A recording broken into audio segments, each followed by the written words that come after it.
Wild Tales is sponsored by Cotswold Outdoor. When we're out in the elements, we're in our element. And outside retail expert Cotswold Outdoor is helping more of us to get out with the right kit.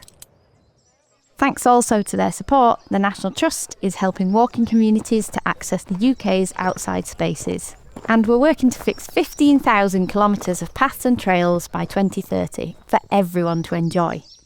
Find your element with Cotswold Outdoor. Easter Saturday, March the 30th, 1918. At Moray Wood, near Amiens, the Canadian Cavalry Brigade prepare for action. The Germans hold the ridge. If they break through, the Allied front could fall. Leading the signal troop rides General Jack Seeley on his horse Warrior. He turns to his men, raises his voice above the wind, and commands, "Fire on both sides! We are going in!"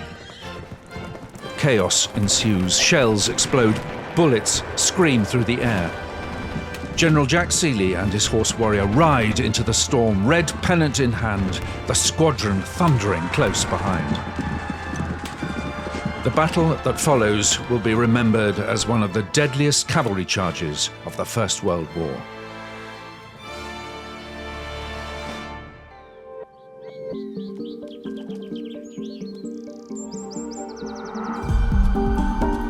Millions of animals served in the First World War, but few became legends.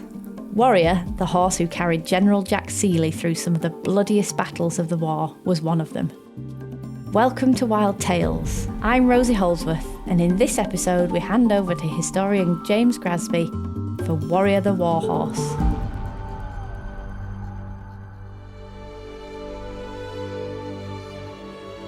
The First World War raged from 1914 to 1918, drawing in nations across Europe and beyond, where more than 65 million soldiers faced the mud, the blood, and the misery of trench warfare. Alongside them, millions of horses, mules, and donkeys went to the front, hauling supplies, carrying the wounded, and charging into battle. Few ever came home. Among them was General Jack Seeley and his legendary horse Warrior. Together, they would ride through some of the bloodiest battles of the war. And in today's episode, we head to the Isle of Wight to follow in their footsteps.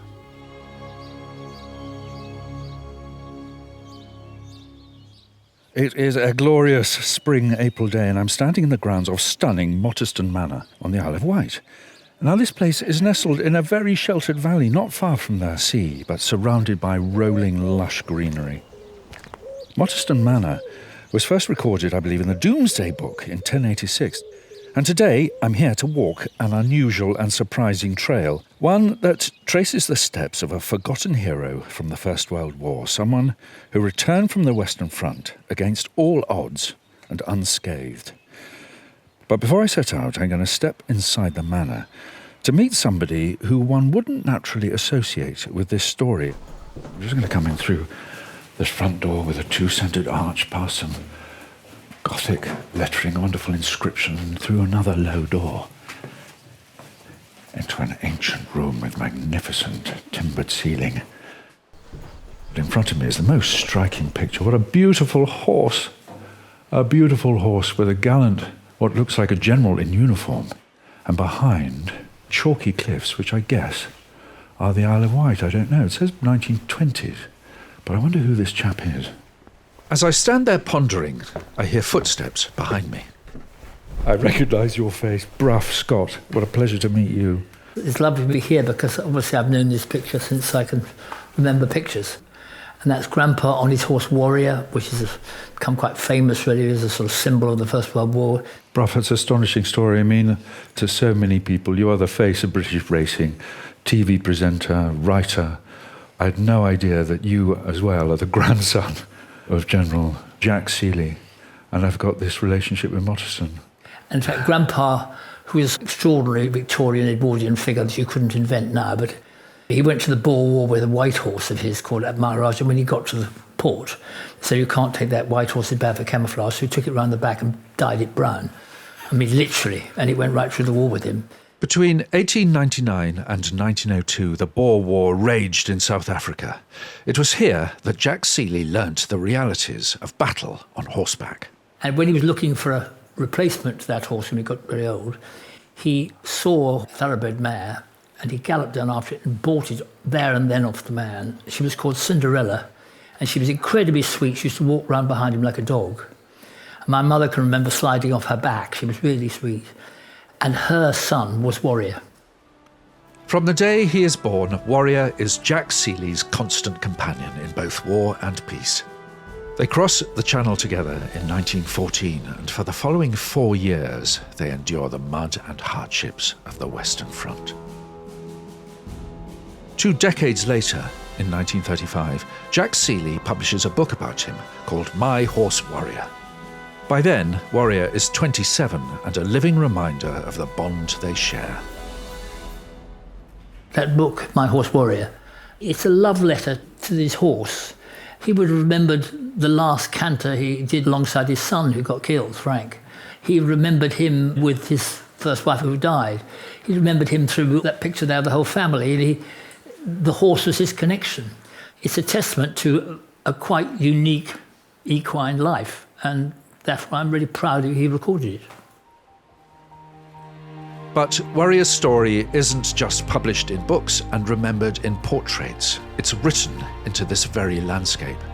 And today we set out to trace his hoofprints on a circular footpath around Mottistone, known as the Warrior Trail. Brough, we're just rising up out of the valley from that ancient house, up a deep and sunken track. This is the beginning of the trail, I guess. It's a footpath now, but of course Warrior and Grandpa would have ridden up here to the downs. So you can uplift yourself and your mood by going up on the downs, and when I come down here, which I still do a lot, I go up on the downs and then my spirit lifts. And that moment on the Isle of Wight, famously, where the chalk downs stop beside the sea, where they've been broken away into those incredible cliffs that appear in the background of that picture we're just looking at.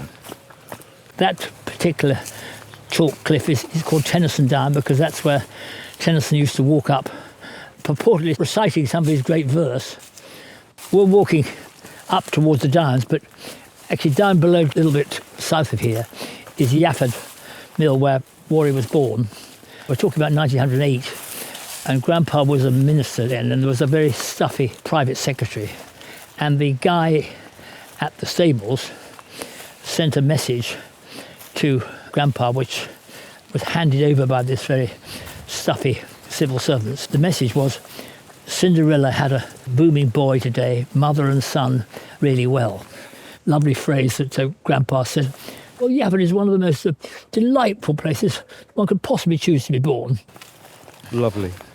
And before us, a bridle way. We're under the shade of a sycamore in flower.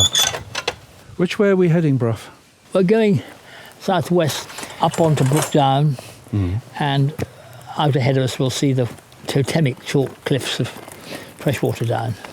And it's chalky underfoot, isn't it? It's already, you can see the chalk. Brough, the view is beginning to open. Below us is Sidling Pool, which is where Warrior ran with his mother Cinderella as a yearling and a 2-year-old. And indeed, where Grandpa got on him the first time and he immediately bucked him off. And then you go on down past the church, where actually is in 1917, Grandpa came back from the war, and Cinderella, he was particularly close to the mother of Warrior, and he went to see her. She got pretty old by then. When he whistled, she came running up to him and very obviously recognised him. The next day was a Sunday. They'd walk up there to the church, and when they walked up, Cinderella was lying there dead, and she had kept herself alive to see him again. I know my mother was very struck by that image, and so was my grandfather. And again, it's always danger, this anthropological putting human sentiments into horses, but they still have sentiments. And that one was a very much, I think, stay alive for something and then it's over. And I like to think of that. As we leave Sidling Paul, we follow the lane past Brook House, where Jack and Warrior are based until 1925. From here, the path drops down towards Brook Bay, a stretch of coastline long associated with shipwrecks and treacherous seas. And it's here that Jack first realises Warrior has the makings of a warhorse. Brough, we're down on the beach, and this beach has a special place in Warrior's story, hasn't it? It wasn't called Warrior entirely by chance. The likelihood of him being a cavalry horse was always there. And if you're going to be a cavalry horse, you're going to have to be brave. And so what he did from a very young age, he went and stood him in the waves. Grandpa had a very vivid memory, is that he was trembling, but he would stand there, even though the waves came in and hit him. One of them even knocked him over. But he realised then, he said, that this horse was brave because he would stand and he would face something. And of course, later in life, he stood and faced shells and rifle fire with men behind him and was an inspiration, as you can imagine. As the waves break over his horse's legs, Jack Seeley senses Warrior's destiny. At 6, Warrior is sent to military school in Rutland. Then, in August 1914, as war breaks out in Europe, Jack and Warrior set sail to Le Havre to face the battlefields of France. The following year, when Jack Seeley takes command of the Canadian Cavalry Brigade, Warrior returns briefly to England for further training. But by Christmas, they are back at the front. And from then until the war's end, Warrior never leaves it. Through the battles at the Somme, the horror at Ypres, and the endless mud of Passchendaele. There is traumatic and famous early film footage of mules and horses in the deep mud of Passchendaele getting stuck down to the tops of their legs in mud, struggling to get out. I mean, the mud was a dreadful killer of pack horses and cavalry horses. Was that something that Warrior experienced at first hand? Not for the first time. He was lucky to be a general's horse, or he certainly wouldn't have survived, because it was usually a hard area where you could probably be all right, but if you strayed off it for any reason, you'd go into the mud. It'd be so difficult that you couldn't pull the horse out. It would take too many people. Quite early on, they would decide, relieve the pen, shoot the horse, take the saddle off. Warrior went in, but he had general and he had people around him, and they really heaved and pulled and they got him out. But if he'd been an ordinary horse, he probably wouldn't have got out. For Warrior, it's a lucky escape. I did count it up once. I think it's 7 times when at least 50-50 he should have got killed. I mean, very early on, bullets coming through. The horse next to him being shot, that happened twice. Him standing nose to nose with another horse, and while he was standing there, the other horse has a bullet through it. Time and again, Warrior defies death. Bullets, collapsing buildings, shells landing close by. By now, it's becoming clear Warrior is no ordinary horse. Brough, take me to France in 1918 and the charge at Moray. The Canadian cavalry were basically circling the German advance. Big scare was that the Germans got to Amiens and fundamentally it could be over.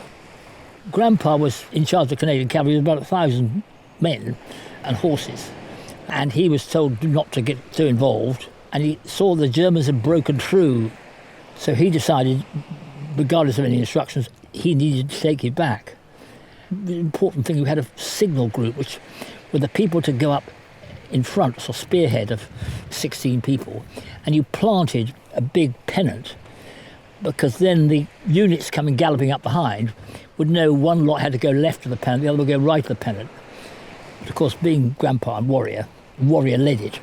But anyway, they came up and 6 of the guys got shot. You are literally galloping into bullets. Imagine the scene, you've got 500, 600 horses galloping up behind you, and all going round, and then actually entering this wood.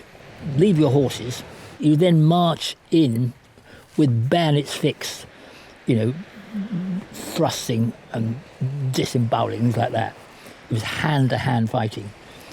And one of the German reports, it was hell in Moray Wood, and I bet it was. But, the fact is, warriors survived it. The battle at Moray Wood becomes one of the last great cavalry actions of the First World War. Later, General Seeley would write, "I knew that moment to be the supreme moment of my life. Warrior is one of the lucky ones. Over 8 million horses, donkeys and mules perish in the First World War. Many drown in the mud, are hit by gunfire, or simply die of cold and exhaustion." A month later, General Jack Seeley is gassed, and as he recuperates, Warrior stays by his side. By Christmas that year, the war is finally over. Jack and Warrior both return home to Brough on the Isle of Wight. In 1925, they move to Mottistone, where Warrior spends the rest of his days.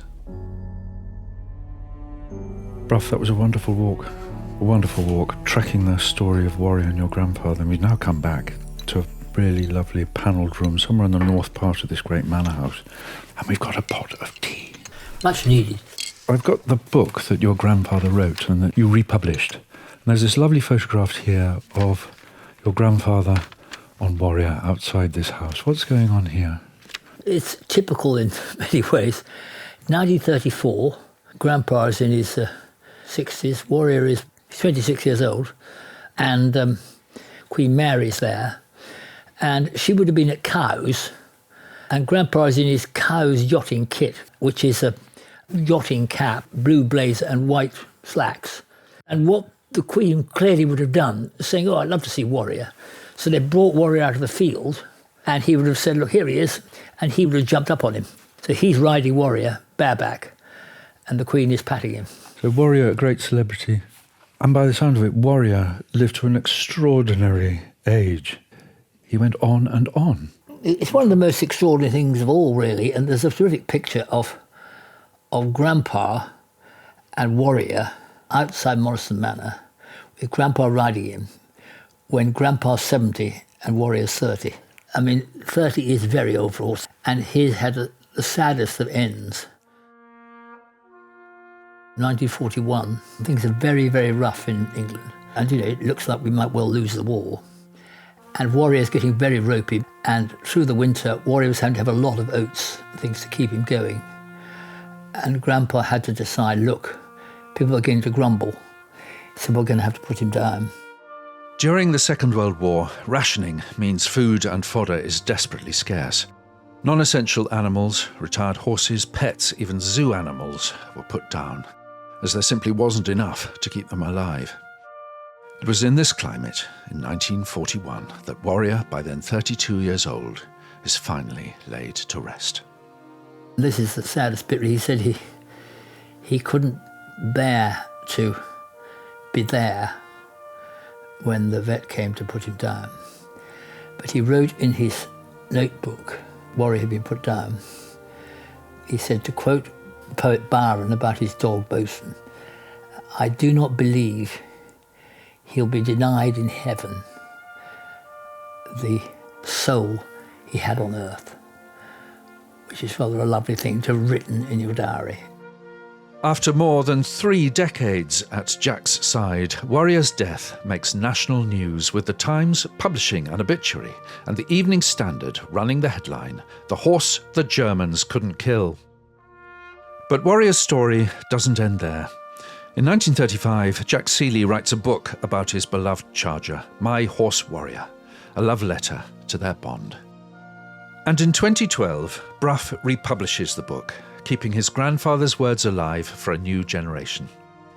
In 2014, 100 years after the outbreak of World War I, Warrior is posthumously awarded the PDSA Dickin Medal, the animal's Victoria Cross.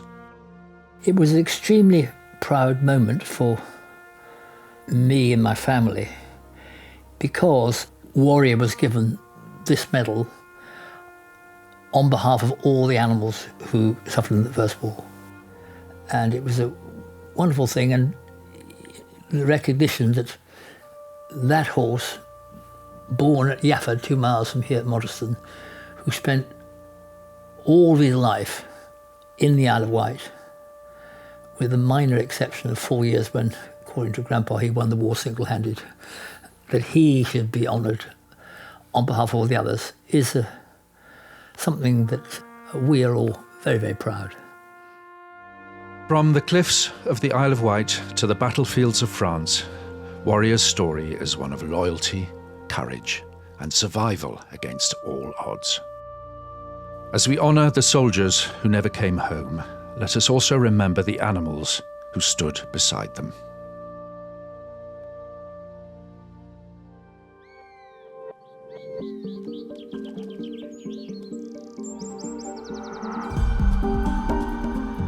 Thank you for listening to this episode of Wild Tales. I hope you enjoyed it.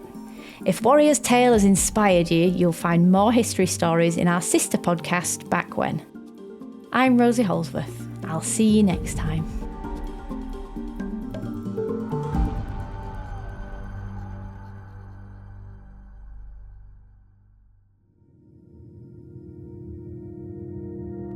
Wild Tales is sponsored by Cotswold Outdoor, your outside retailer and epic guides to adventure.